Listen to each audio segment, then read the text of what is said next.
bakar-bakaran ikan di mana tempatnya aku suka, aku udah tahu gitu, nggak perlu aku ganti-ganti lagi sebenarnya. Cuma kalau tutup begitu udah 2 hari kan kita jadi nyari tempat yang lain ya. Tapi tempat yang lain ternyata rasanya juga ngecewain. Ngidam, ngidam, ngidam, ngidam, orang kita aja baru selesai PMS, ngidam.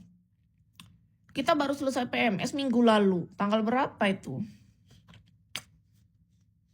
Kis tuh bukan tipe orang ngidam kak, aku dari dulu emang karakter, makanya adekku Ayu tuh sering marah sama aku dulu, tuh ngomel dia. Kakak tuh nggak pernah bosan kak sama sesuatu yang itu terus, kata dia. Masalah pentol nih, ada pentol cucu kesukaan aku kan. Adekku tuh sampai ngerekomendasiin pentol yang di sana, pentol di sini, di situ, di situ. Tetap aku kembali ke pentol yang aku suka. Itu masalah karakter. Kata dia, emang kakak tuh nggak bosan, flat banget hidupnya, kata dia.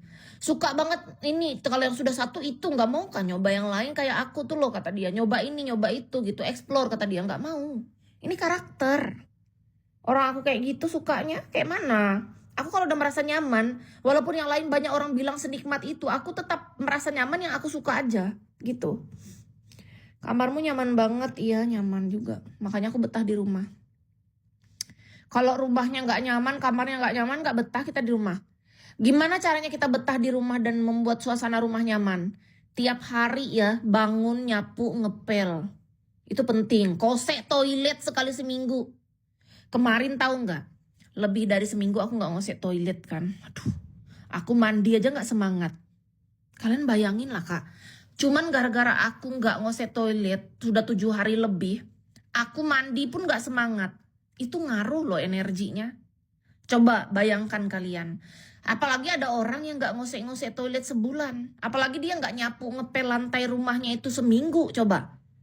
Jadi kita tuh biasanya ada orang yang gak betah di rumah bisa jadi karena dia malas membersihkannya. Dia gak mau nyapu ngepel, dia gak mau ngosek toiletnya. Ya gak betah lah dia. Rumah kita, tempat tinggal kita, kos-kosan. Kita misalnya anggap aja bukan rumah kita tinggal di kos-kosan nih. Dikosek toiletnya, disapu pel, bersihkan kasurnya, prak-pruk gitu loh, hilangkan semua kotoran yang ada. Nah dari situ kan kita jadi semangat menjalani hari. Jadi jangan salah, ada orang kenapa betah dia di kamarnya, ada orang nggak betah. Coba cek diri sendiri, ada apa ini? Kenapa aku nggak betah? Oh ternyata aku malas gitu. Beneran. Cek deh kamar mandi masing-masing. Aku aja waktu itu, aku ingat kak, aku beberapa kali sudah merantau kan.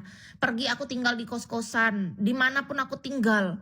Ku kosek kak, biar bukan punya aku. Toilet bukan toilet aku ngontrak segala bayar per bulan gitu kan. Tapi menurut aku kalau aku tinggal di sana aku harus nyaman. Ku bersihkan segala kloset-klosetnya itu. Sampai detail begitu. Karena aku pengen saat aku mandi aku senang gitu. Saat aku boker, beser aku seneng gitu loh. Saat di kamar aku tidur aku happy gitu. Hidup tuh kayak gitu kak. Banyakan orang gak ngerti itu. Apalagi bantal kis, kalau kotor kurang nyaman. Yang paling tahu gak dulu kenapa bantalku sering kotor? Gara-gara dulu aku ileran. Sekarang untung enggak. Kak, manusia tuh ternyata bisa berubah. Orang yang bisa bikin bantal kotor tahu nggak? Ternyata gara-gara kita ngorok terus ileran. Kalau enggak, biasa aja. Benar. Kalau kita nggak ngorok, nggak ileran, itu bantal nggak terlalu kotor. Menurut Kis, karena nih bantal aku bersih. Semua bahkan bantal yang untuk masak juga bersih. Karena apa? Karena nggak ada orang ngorok dan nggak ada ileran. Ternyata aku tahu kenapa dulu aku sering ileran dan ngorok. Itu paparan debu dan polusi. Jadi kualitas tidur kurang bagus. Dari mana debu dan polusinya? Misalnya kita tinggal banyak orang. Walaupun kita rajin, tapi kan orang yang lain belum tentu. Jadi hanya misalnya kita bersihkan lalu dikotorin lagi. Nah itu kan terpengaruh ke kita. Itu yang menyebabkan ternyata aku dulu gitu kak. Dulu bantal aku yang dulu itu waduh. 1 bulan ganti, 1 bulan ganti, 1 bulan ganti. Paling lambat 3 bulan. Karena lagi gak ada duit itu. Pokoknya aku per 3 bulan ganti bantal. Gara-gara apa? Aku dulu ileran aku ini. Kan kalau kita misalnya ngorok mulutnya agak kebuka terus ileran gitu kan. Kayak anak kecil tahu nggak? Bocil-bocil. Nah kayak gitu. Itu boros bantal tuh. Mama papaku sampai bingung kenapa anak yang ini agak satu beda. Karena anak yang lain enggak. Tapi di rumah ini aku enggak. Ternyata aku memang karena nggak tahan debu. Aku nggak tahan debu. Beneran serius. Coba deh. Kalau ada di bantal kalian ada pulau-pulau, artinya kalian nggak sadar bahwa kalian tuh sedang ngorok dan ileran.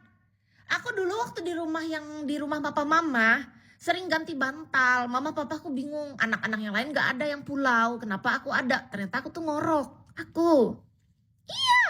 Debu, polusi dari kotor-kotoran dari debu di rumah saja, entah jatuh dari plafon atau apa gitu loh yang kalau kurang bersih. Nah, itu bisa mengakibatkan kita nafasnya kurang baik. Akhirnya pas saat tidur kita tuh bisa ngorok. Beneran, aku baru tahu itu pemicunya. Karena ketika aku di sini aku nggak ngorok, tidurku bagus kualitasnya, aku seneng. Aku happy, jadi nggak sia-sia. Jadi banyak orang berpikir kok kamu rajin banget nyapu sama ngepel. Kalau boleh jujur sebenarnya aku nggak rajin. Tapi karena aku sadar dampaknya bagus untuk hidupku, aku teruskan, aku lakukan. Jadi itu demi diri sendiri. Aku tidur malam lebih bersih, sehat, berkualitas. Karena rumahnya bebas debu. Walaupun debu nggak mungkin habis kan, tetap ada. Ya kan? Tetap ada dong debu. Cuman meminimalisir. Sering kecirit di celana. Kok nggak sopan sih ini? Kecirit-kecirit, kakak kali yang kecirit di celana. Aku juga kalau nggak tidur nggak ngorok, pas tidur kok ngorok. Nah, kalau kakak ngorok, kakak harus cari tahu penyebabnya, Kak. Penyebabnya apa? Bisa jadi di rumah itu ada beberapa, misalnya anggap kakak mungkin punya lemari yang belum pernah dibersihkan. Atau ada kolong ranjang yang nggak dibersihkan, itu harus segera digeser, Kak. Disapu pel dulu. Karena gitu, itu penyebab kis dulu, Kak. Aku dulu waktu di rumah orang tua, Kak, kasihan tahu. Semua orang-orang tuh bingung kenapa di bantalnya berpulau-pulau. Ternyata gara-gara kita ngorok. Dan itu penyebabnya adalah kotoran dan debu yang kita hirup masuk ke dalam hidung. Makanya malamnya kualitas tidur kita kurang baik. Itu. Jadi itu bahaya itu. Kita harus segera mengatasinya, teman-teman. Harus sadar diri. Segera dibersihkan. Waduh, berantakan nih dapur. Habis masak sih.